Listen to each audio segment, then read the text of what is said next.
நாட்டுக்கோழி முட்டையை வச்சு இன்றைக்கி ஒரு ரெசிபி செய்ய போகிறேன். அது எப்படி செய்யணும்னு பார்க்கலாம் வாங்க. இந்த ரெசிபி செய்யறதுக்கு இட்லி சட்டியை வச்சுக்கிடுறேன். தண்ணி ஊற்றிக்கிறேன்.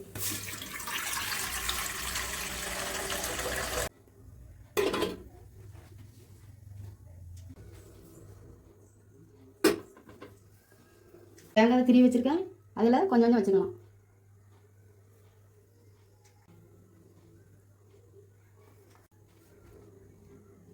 நாட்டுக்கோழி முட்டையை இப்போ இதில் ஊற்றிக்கலாம்.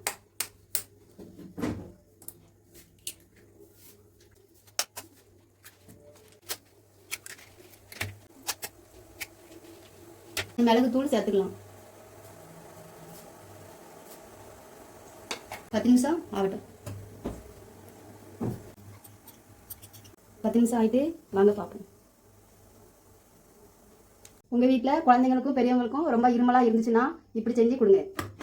எங்கள் பாட்டி இது எனக்கு சொல்லி தந்தது. நான் இப்போ உங்களுக்கு சொல்லுவேன். இப்படி செஞ்சு சாப்பிடுங்க, உங்களுக்கு சரியாகும். இதேமாரி நீங்களும் செஞ்சு பாருங்கள். அடுத்த வீடியோவில் பார்க்கலாம்.